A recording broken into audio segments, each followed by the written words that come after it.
Hi, good morning, everyone. It's a pleasure to be here. Um, I'm just checking my clicking. There, okay. Yeah, so thanks very much, and I really appreciate the presentations that came before. I'm hoping that I'll be able to add the perspective of human behavior on top of the things that have been discussed previously, because as the other speakers have pointed out, it really does take a whole approach, and we're all going to have to make them all come together. So I'm with Rare, and we work on a program called Fish Forever. And while we work primarily with municipalities and really focus on the IUUF that goes on among residents, as Roland was pointing out, I did ask him for some inputs from his presentation. So hopefully I'll be able to provide some additional thoughts on some of the other kinds of IUUF that are going on. So let me start by introducing you to, I am just waiting for the click there, okay, to Pai Berting. Si Pai Berting is a fisherman in Tinambak in Camarines Sur. And in the 90s, he admits that he really was a dynamite fisher. On one of my trips to the area, he actually took me aside and pointed out to the water and said, "Kita mo yan? Yang lugar na yan, ako sumira ng coral dun sa lugar na yan." But that was in the 90s. Today, he's actually the head of the Bantay Dagat, leading 32 people on the team, and is an outspoken champion for sustainable fisheries. So behavior change is possible. And what I'd like to do today is kind of walk you through a few key concepts that we keep in mind when we're talking about IUUF. So I'd like to talk about behavior-centered design. I'd like to talk about behavioral levers and strategies, and then some ideas to consider in the fight against IUUF. So behavior-centered design is how we approach the idea of behavior change at RARE. And it's really basically the intersection of behavioral science and the insights that come from psychology, neuroscience, and anthropology and behavioral economics, and then you layer that on to a process which is kind of like human-centered and really kind of following design thinking principles. Para this way we're able to produce strategies that we think are really applicable to the problems at hand. So the behavior-centered design journey goes through 8 steps. And very quickly, I'm just going to talk a little bit about what each one does. So framing is really about understanding what the behavior is and who is the audience. And this is where a lot of people get confused sometimes, because especially in a very complex problem like fishing, there are many stakeholders with many different interests, and you actually do need different types of behavior changes or adoption of behaviors from each of them. So it's really about being clear about the framing of the challenge. And then empathize is really understanding motivations and barriers. And Roland talked about this earlier, diba? It's really doing a lot of research to really understand where people are coming from, what's keeping them from doing something, or why are people who are following the rules doing it while others are not.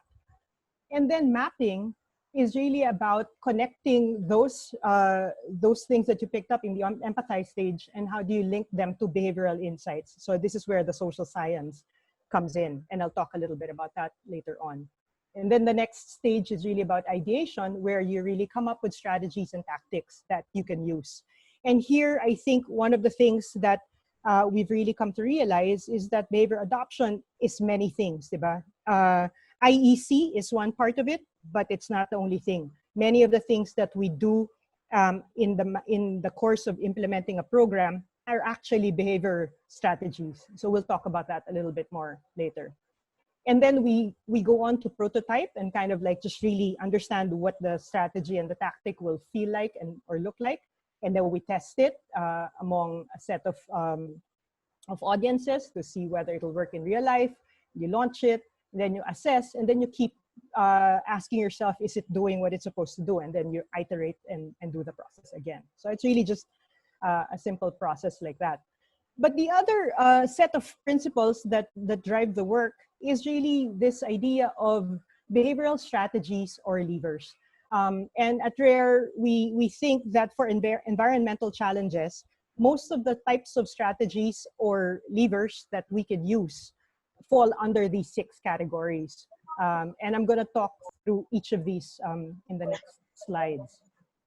So the most common ones are things like information, rules, and regulations. So you have things like where it's really important to provide information about what a desired behavior is, why it's important, and then how to do it. So this is often what traditional IEC materials do.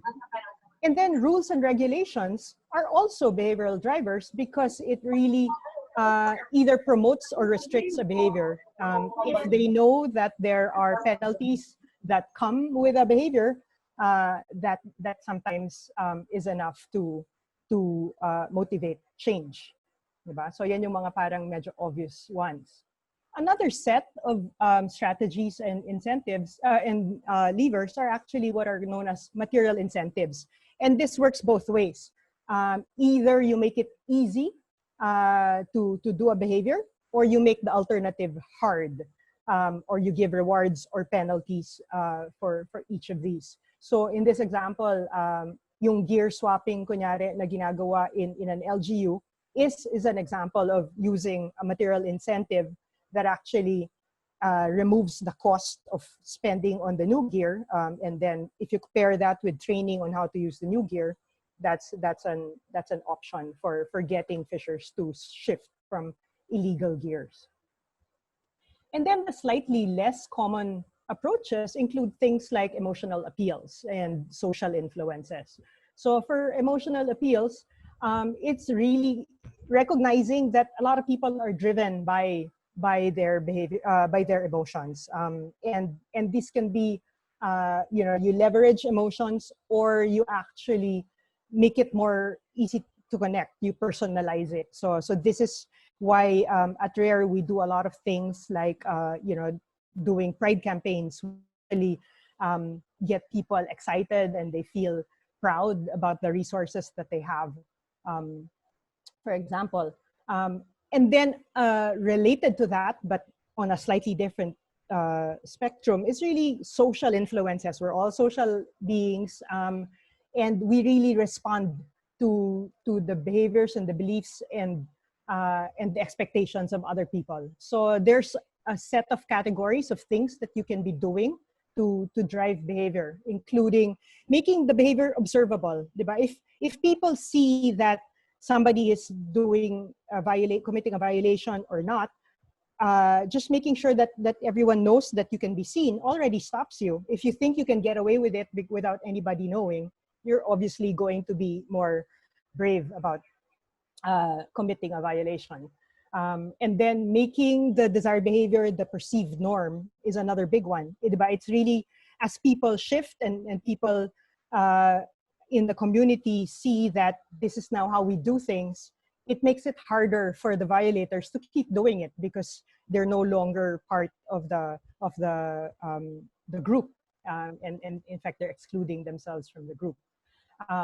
And then another important one, and these are things I'm going to talk about later in relation to the violations that Roland was talking about, is eliminating excuses for engaging in a behavior, diba? So it's very easy for you to say, ay, sorry, hindi ko alam eh, diba? Kunyari, nag-serve ka sa yellow lane pero pinigil ka ng police, and they say, sorry, hindi ko nakita yung linya, versus if it was really there and you couldn't argue with it, that's something na it eliminates the excuse.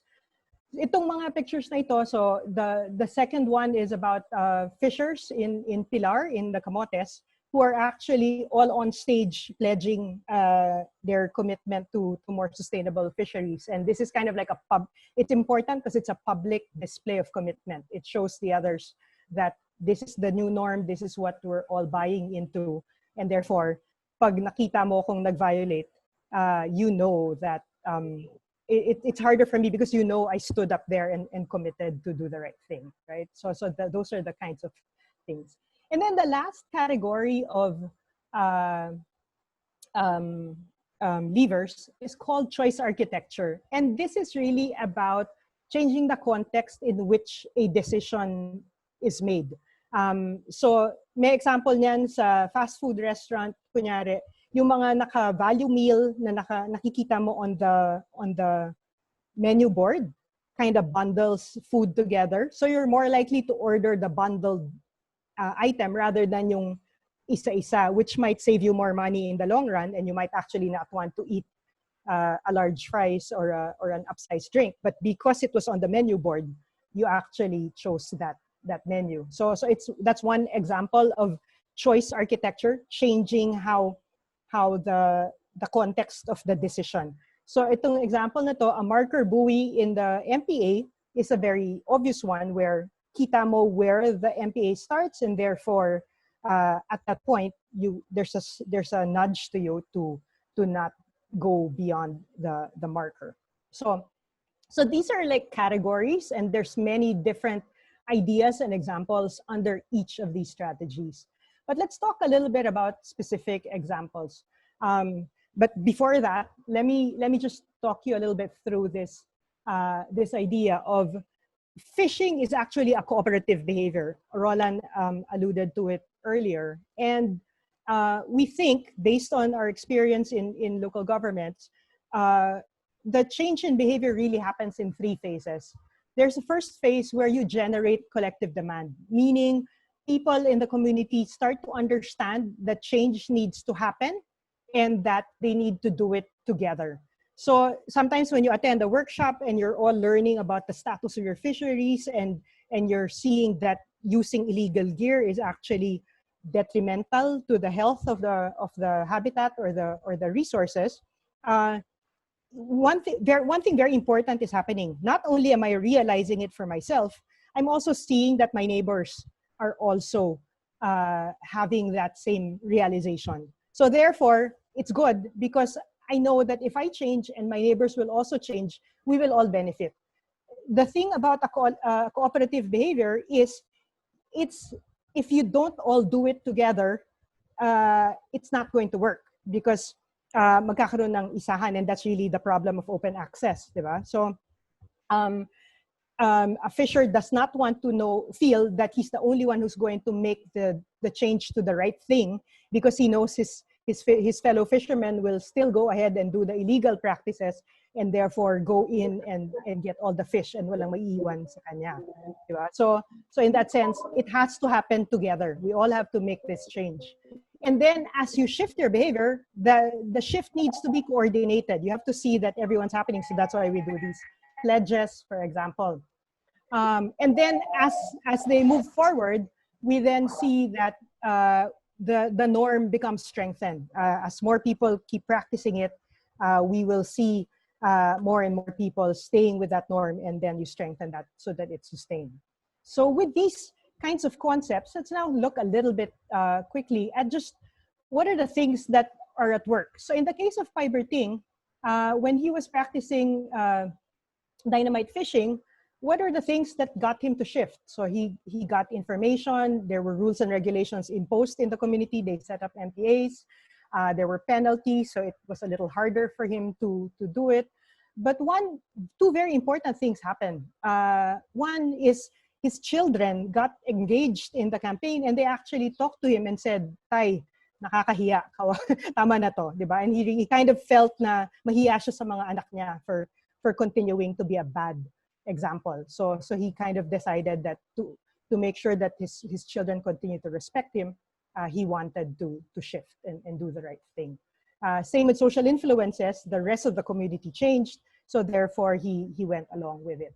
And then, one thing that's important here for dynamite is yung choice architecture, just really cutting off the supply of the materials, the blasting caps and the chemicals, is something that actually deters the practice because it's not available, diba? So that's one way to alter the choice architecture for the decision. And then for the other types of violations that Roland mentioned, kunyaring sa hulbot-hulbot, I think we can really think about how we shift this, partly really through information, the rules and regulations, the penalties, And the material incentives is, I think, a big opportunity. These are business operators. We really might want to think about how financing can actually help buy out or pay for the shift in gear that's needed, right? Or social influences, holding up examples of compliant fishing companies versus the others and kind of like making that the norm is, I think, another one. And then that whole package of technology solutions that Attorney Dem shared earlier, I think those are the ones that will really drive choice architecture. If ports know that this boat is not supposed to be here, there's an initial trigger already. Geofencing is like a high-tech version of a marker buoy, di ba? Kasi pag tumawid sila nung line na yon, there's a signal that tells the boat that they've already crossed the line. So I think these are just some of the things we can be thinking about in applying these strategies more thoughtfully towards IUUF situations. But ultimately, it really all comes down to the idea that conservation and resource management is really about people. So we cannot take them out of the equation. We have to keep thinking about what are the things that we can influence to help make that change for the better. Thank you.